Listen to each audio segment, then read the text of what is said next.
Hoje iremos falar sobre um grave problema que vem sendo enfrentado pelo meio ambiente, que é o desmatamento em encostas e próximo a nascentes. E vamos iniciar falando um pouco sobre o Código Florestal e algumas de suas normas a respeito deste problema. Você sabe como funciona o Código Florestal brasileiro? Eu vou te contar. O Código Florestal brasileiro foi criado lá no ano de 1965, porém ele foi atualizado lá em 2012. O chamado novo Código Florestal Brasileiro, ou a Lei de Proteção da Vegetação Nativa no Brasil, define de que forma e onde a vegetação nativa brasileira pode ser explorada. Ela define e impõe limites à exploração, mesmo em propriedades rurais privadas. Por exemplo, de acordo com o novo Código Florestal, é obrigatório para todas as propriedades rurais brasileiras o chamado CAR, que é o Cadastro Ambiental Rural, que consiste no levantamento de toda a área de todas as propriedades privadas, para definir o seguinte: qual é o tamanho da área total, qual é a área da vegetação nativa e qual é a área já desmatada e ocupada por pastagens ou áreas de plantação. Vamos definir e entender também que o Código Florestal Brasileiro define que as APPs, que são as áreas de proteção permanente, devem permanecer intocadas, que é a ideia de natureza inviolável, e quais são as áreas de vegetação que devem permanecer intocadas. Às vezes, são áreas de vegetação nativa em topo de morro, ou às vezes em vegetação nativa em encostas de maior declividade, que é justamente para coibir a erosão. E principalmente as APPs nas zonas de mata ciliar, que é aquela vegetação mais densa que acompanha os corpos hídricos, que é aquela vegetação que acompanha a beirada de rio, beirada de lagos e represas. Isso tudo é zona de APPs, que é, portanto, não pode ser tocada independente da área ser pública ou privada.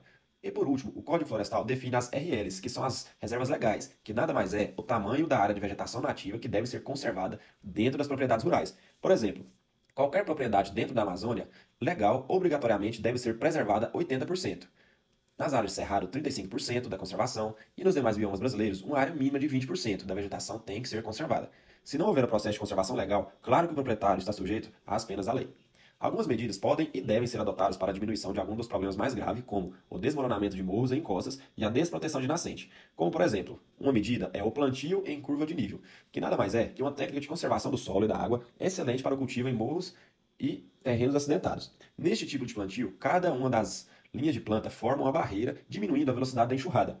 E também outra medida, que não é novidade para ninguém, é evitar as queimadas, pois estas causam sérios problemas e sérios danos às florestas e outros tipos de vegetação, deixando o solo descoberto e matando os micro-organismos e a vida do solo.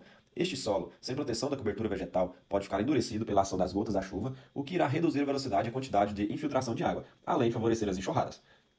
E em relação às nascentes, além das medidas já citadas anteriormente previstas pelo Código Florestal, temos também o chamado cercamento de nascentes, que são construções de cercas, fechando a área da nascente num raio de 30 a 50 metros a partir do olho d'água, que evita a entrada dos animais e, por conseguinte, o pisoteio e compactação do solo, e também a manutenção do asseio, ou seja, a limpeza em volta da cerca para evitar que o fogo, em caso de incêndio, atinja a área nascente.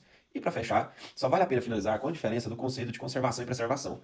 Conservar é explorar economicamente a natureza de maneira sustentável, enquanto preservar significa não tocar em hipótese alguma na vegetação. Espero que tenha entendido. Um forte abraço, até a próxima.